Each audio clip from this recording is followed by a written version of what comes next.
When Barry saw the darkness attack the visitor center, it made him a believer. The men Al said he'd shot, they hadn't been just locals on crank. Somehow the world had changed, like the channel had been switched without warning.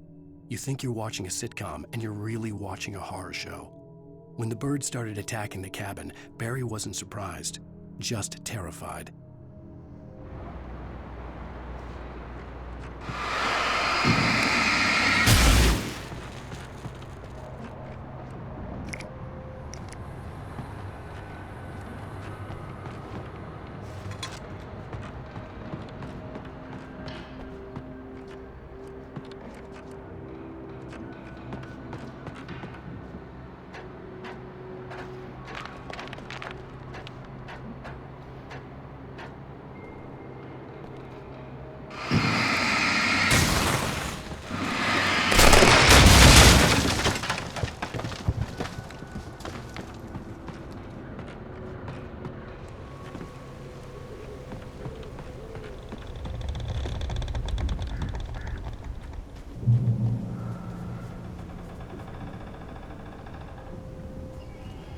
Be aware of Widowmakers!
Is a hazardous occupation.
Stay out of sight.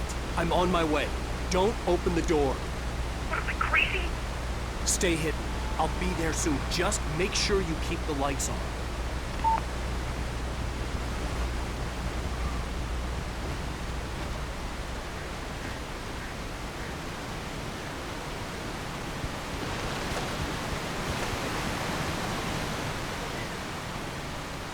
I still had to reach Barry at the cabin, but at least I was out of the woods.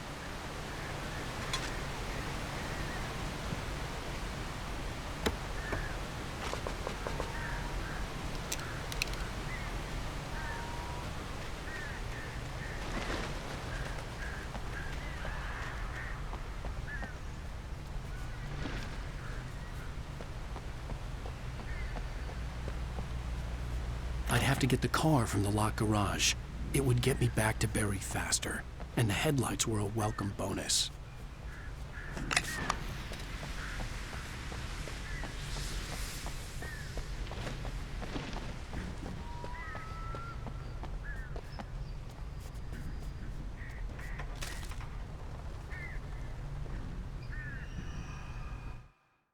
The FBI agent's command froze me in place.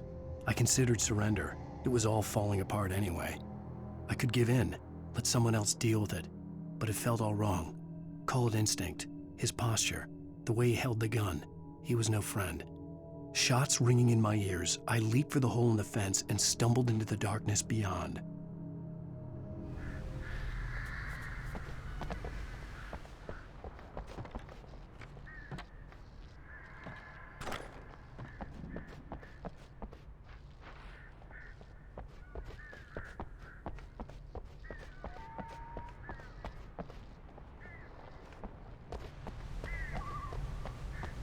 I had to find the key to the garage.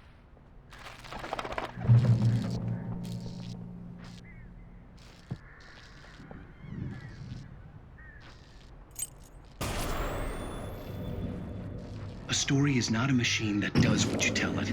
A story is a beast with a life of its own. You can create it, shape it, but as the story grows, it starts wanting things of its own. Change one thing and you set off a chain reaction of events that spreads through the whole thing. The characters have to be true to themselves. The events need to follow a logic that fits the story. A single flaw and the magic is gone. The story dies. Alice dies.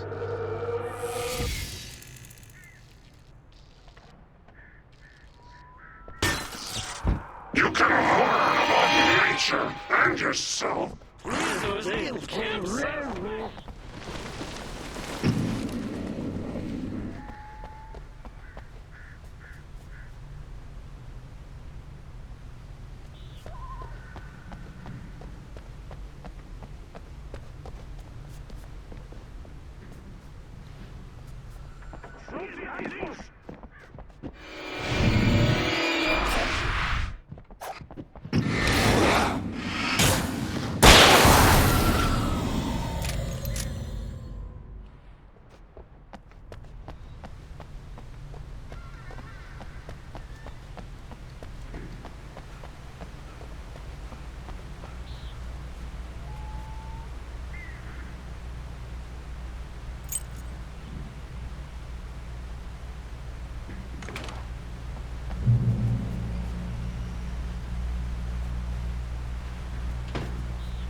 The flare gun was probably the best weapon I could imagine against the dark things I was facing.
It was the kidnapper. You son of a bitch! Where's my wife? Enough horseplay, Wake. You deliver the manuscript, and you can have your woman back. Simple as that. I don't... Listen. I'm gonna need time to finish it. I still need to write the ending. I need a week. It's not done.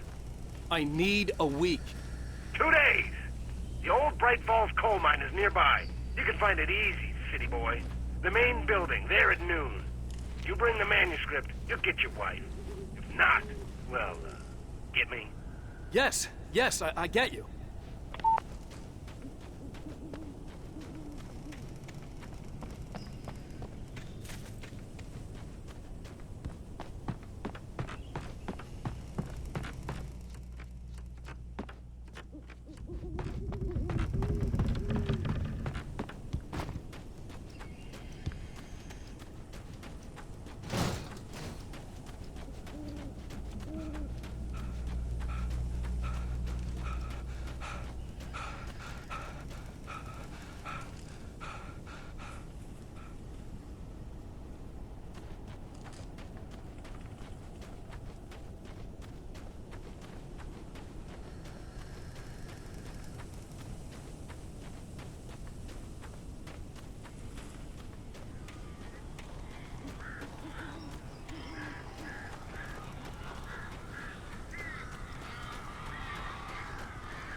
Barry had talked about birds over the phone.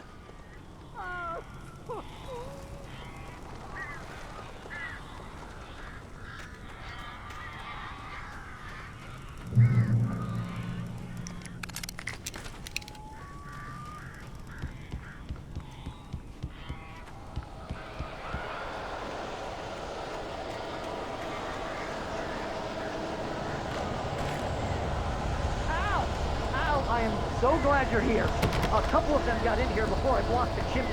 This isn't normal. These birds are weird.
now. They're gone.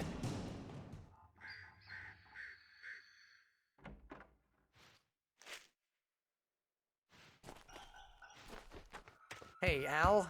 I'm sorry for thinking you were having a psychotic episode, man. I sent Barry to the town to ask around about a man fitting the kidnapper's description. He'd go through the archives of the local paper. Perhaps he could learn something. Anything about the island and the cabin that had disappeared. The man wanted a manuscript. I had to try to write him one to get Alice back.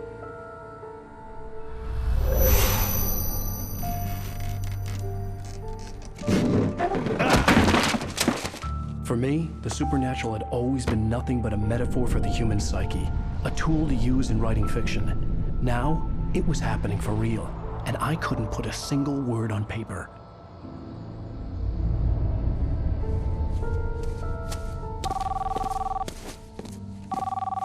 Barry Wheeler speaking. This is Rose. Rose? I found Mr. Wake's pages. Oh, you sweet, brilliant girl. Could you and Mr. Wake come get them? I live in the trailer park outside the town. We'll be there in less than an hour. Bye now. See you soon. Have a great day. Hope you come back soon. Welcome to the Oh Dear Diner. Good girl.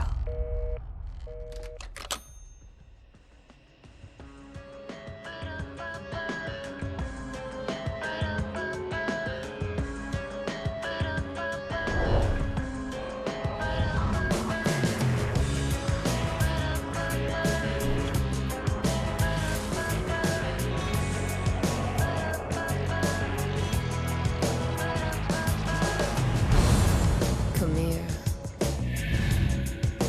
Pretty please. Can you tell me where I am? You. Won't you say something? I need to get my bearings. I'm lost. And the shadows keep on changing. And I'm haunted by the lives that I've lost.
Previously on Alan Wake, Alice has been kidnapped. Alan, please help me. Alice? You'll do exactly what I say if you ever want to see your wife again. I can't tell anyone except my agent Barry. Damn it, Barry, they'll kill her. You're my best friend, and I'm worried that you're not right in the head. The ransom is a manuscript I supposedly wrote that's coming true before my eyes. It happened just the way it was on that page. So dark. I have found only a few scattered pages. I want the entire manuscript. The deadline is in 2 days. I found Mr. Wake's pages. Good girl. How the hell did she get her hands on the manuscript anyway? I don't know. She's resourceful. I told you were too hard on her. Listen, I found out all sorts of interesting stuff while I was digging around.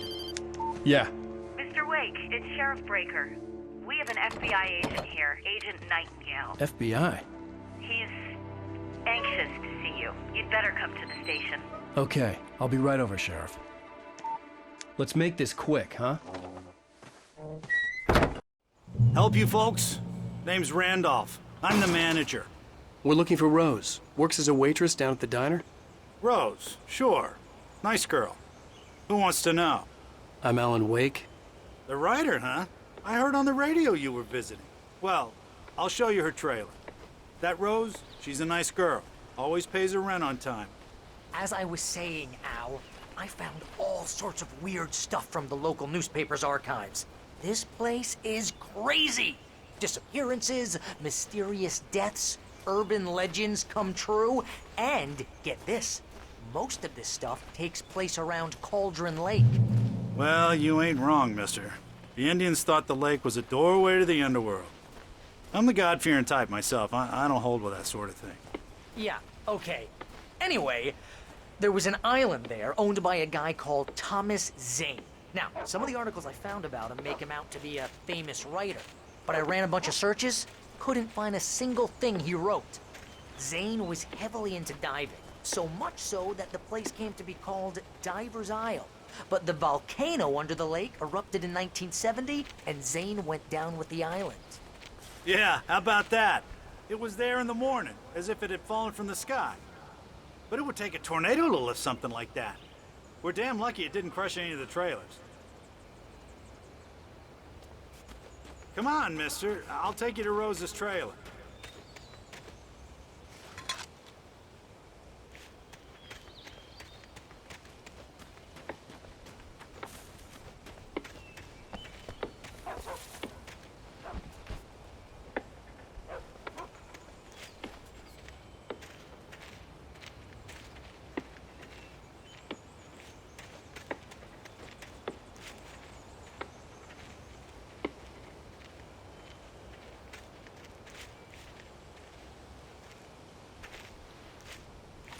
Gets better. A local girl, Barbara Jagger, drowned in Cauldron Lake just a week earlier. They were lovers. Sure, Jagger's a local spook story. The Scratching Hag comes for you in the dark. Childish stuff like that. Anyway, Al, I'm just getting to the best part. All of the articles about this stuff were written by Cynthia Weaver. I asked around, and she's that crazy bag lady you met. What, the lamp lady?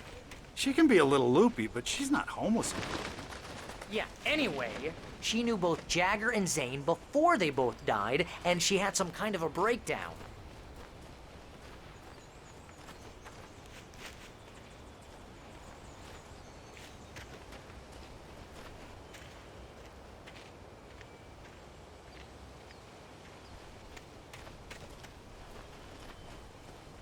Well, mister, this here's Rose's trailer.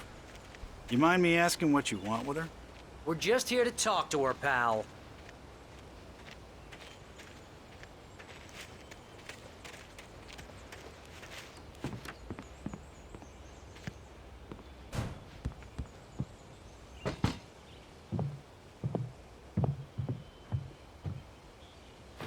Welcome to... Oh dear. Mr. Wake. I'm so glad you're here. Rose, you have my manuscript? Oh. Oh, yes. Yes. Please, come in.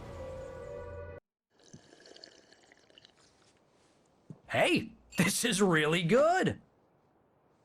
Rose, Yes, My manuscript. I really need it. I understand. I know what you need. A muse to inspire you. Oh, for Barry? She doesn't have anything. Yeah, hey, Al, what's... Oh... Barry! What? What?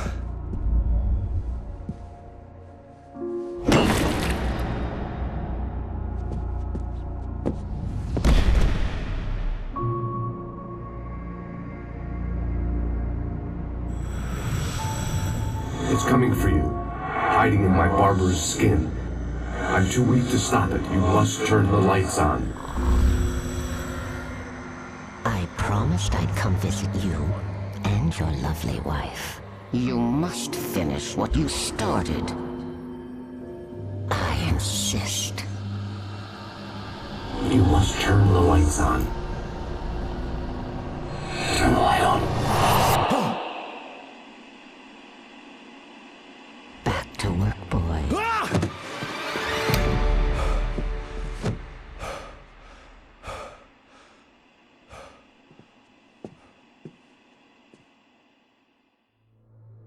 I felt nauseous, hungover. Only anger kept me going. I can't tell reality from dream anymore, but it seems I have an imaginary editor to help me. She's an old woman in a funeral dress. I call her Barbara Jagger. She's very strict. I'm writing faster and faster. My manuscript is being heavily revised. The edits are getting very aggressive, and each day there's less of me and more of her. I hate it, but I know she's right. She promises me I can save Alice this way. She knows more of this than I do. About the complex incantation I'm attempting. About this place.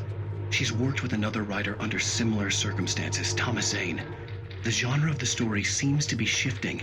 It's turning into a horror story. I'm getting close. I can feel it.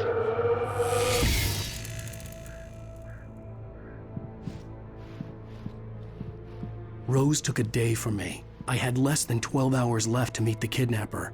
All I could do was get Barry into the car, work something out once I got on the road. Barry was out of it. He was way too heavy to carry. You're right. I deserve more money. I'm so handsome. Welcome to the Oh Dear Diner. What can I get you today? Coffee? I couldn't work up much hate for Rose. Something had used her to get to me and left its mark. First refill is free. Milk and sugar on the counter there. Would you like to hear today's specials? Thank you. Have a nice day.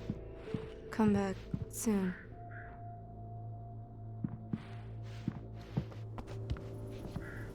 My gun and flashlight were gone. I'd have to find a way to get Barry into the car as quickly as possible. There was no time to waste.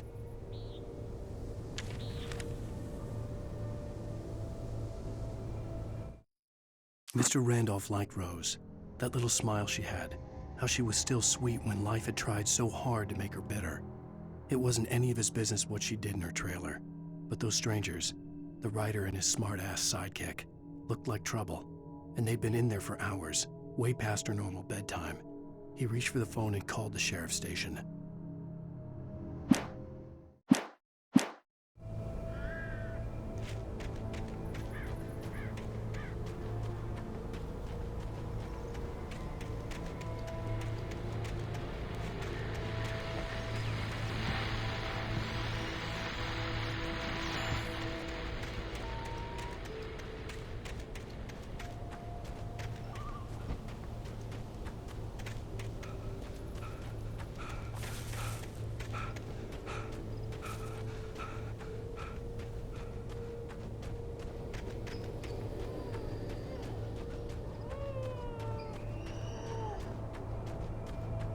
Oh, you're gonna get it now. God knows what you've done to that poor girl. This is Agent Nightingale, FBI! Get him up, Hemingway! You're under arrest! You move a muscle, I'll unload right in your goddamn face! Stay right where you are, Spillane!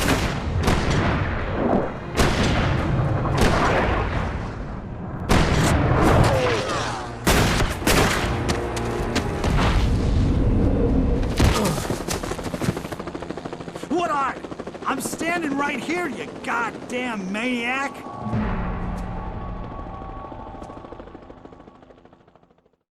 I hated to leave Barry behind, but there was no way I'd miss my appointment with the kidnapper. Give it up, Mr. Wake! Come on! Make it easy on him! Get after him! Don't let him get away! Move it! Move it! Move it! I'm running shots! Let him get away!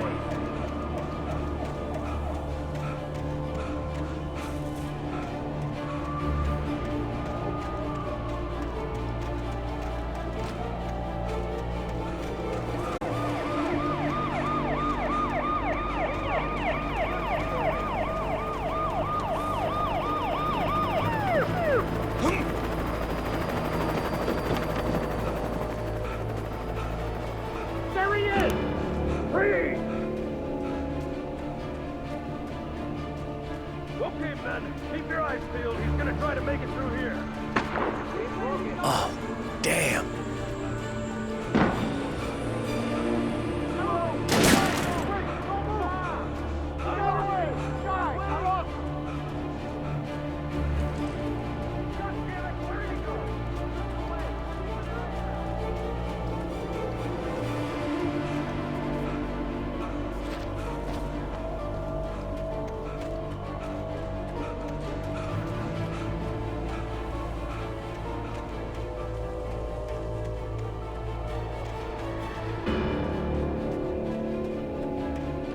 He's gone. Come on, guys. We need to head him off. For decades, the darkness that wore Barbara Jagger's skin slept fitfully in the dark place that was its home and prison. It was hungry and in pain. It dreamed of its nights of glory when the poet's writing had called it from the depths and given it a brief, terrible taste of power and freedom. The rock stars had stirred it from the deep sleep the poet had sunk it back to in the end. When it sensed the writer on the ferry, it opened its eyes.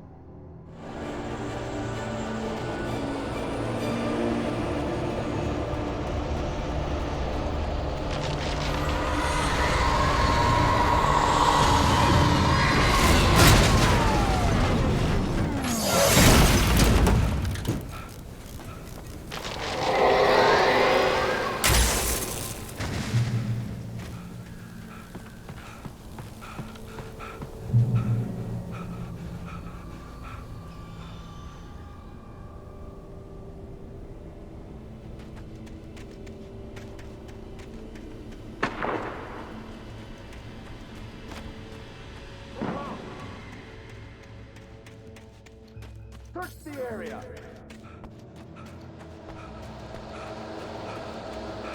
Stay sharp. This way. Over here.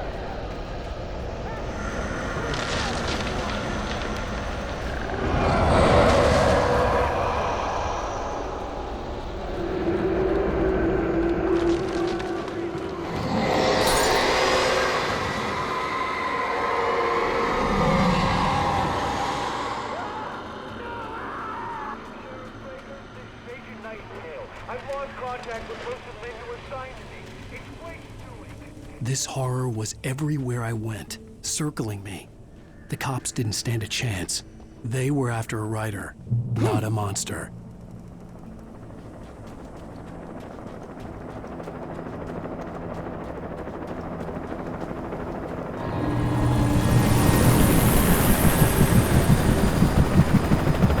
You on the ground. Hold it right there. There's nowhere to run. Freeze!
This is James. Mulligan, Thornton, come in. Over.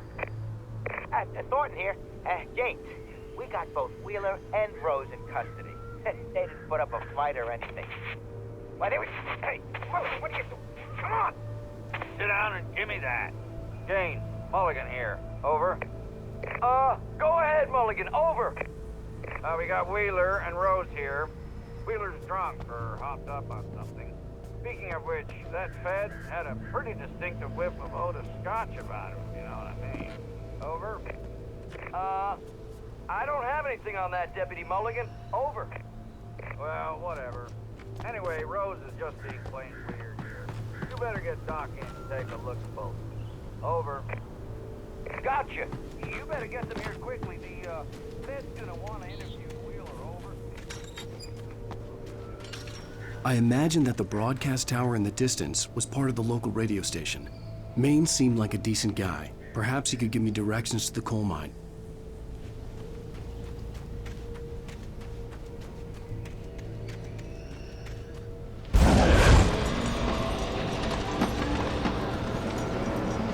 Unnatural shadows clung to the gate.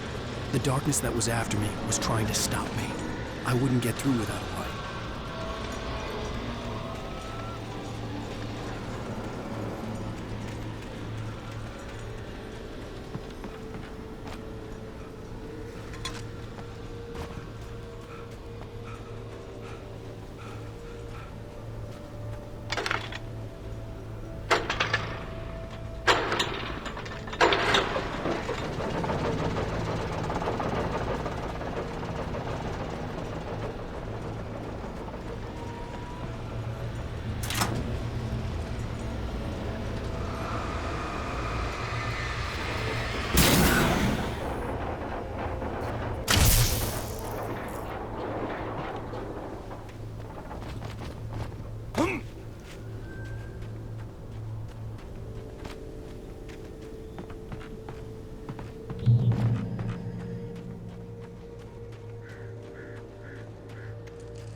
It took me a moment to recognize the flashbang grenades.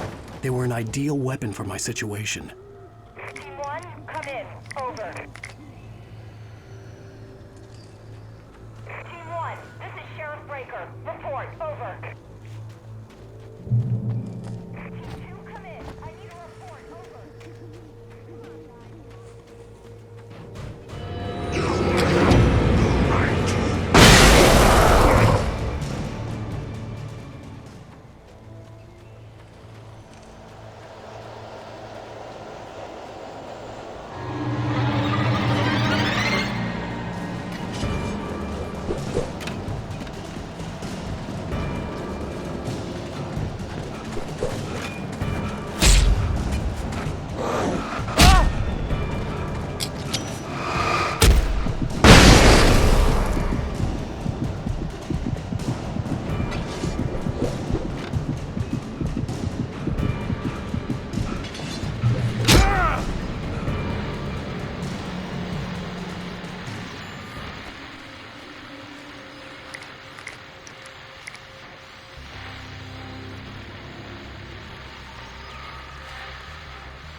And here's another call.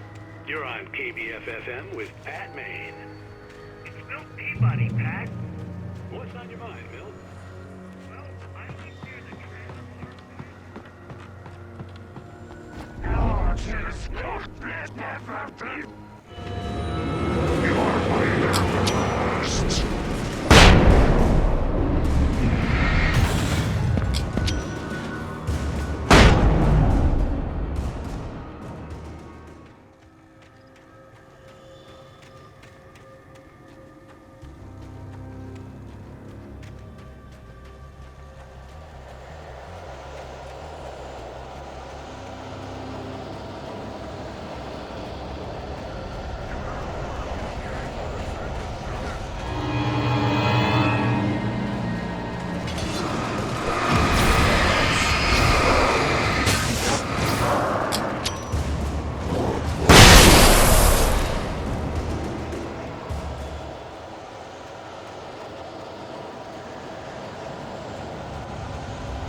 I hope Maine could lend me a car to get to the coal mine. Oh, hello, Lorna. What do you have for us? Well, I just don't see why the cops bother with the trailer park. What do you mean?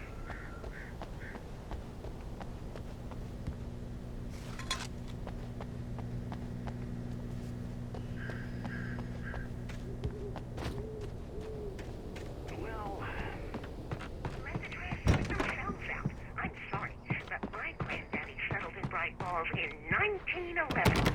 Well, thank you very much for that compassionate viewpoint, Lorna.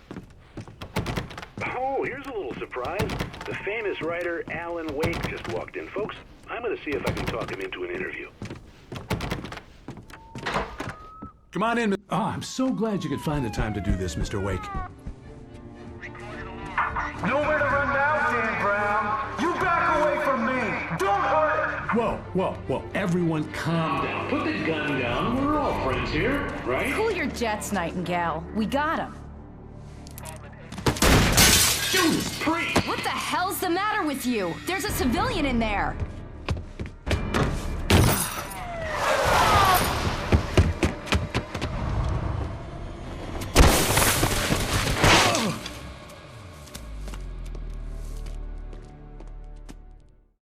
I'll get you yet, even if it kills me. You hear me? You hear me, H.P. Lovecraft? I had fallen off so many cliffs it was ridiculous. That's what you get for naming a book The Sudden Stop. It was probably good I hadn't had the chance to tell Maine where I was going. I'd have to lose the cops and find my own way to the mine.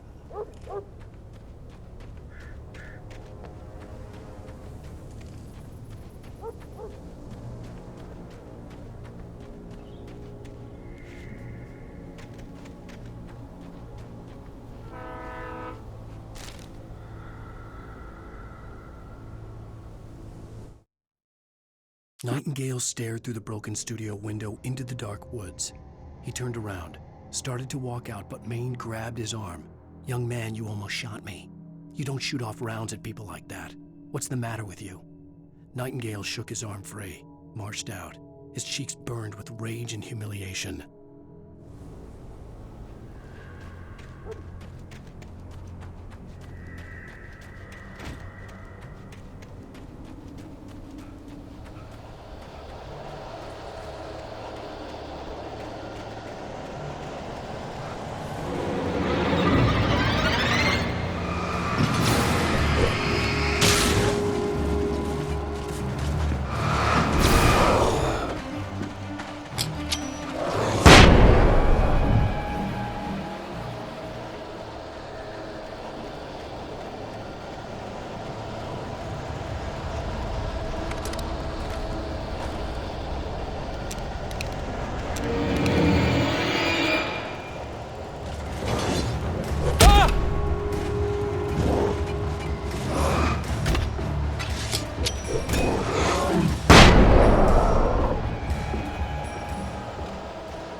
There was no sensible reason for the power company work lights to be here.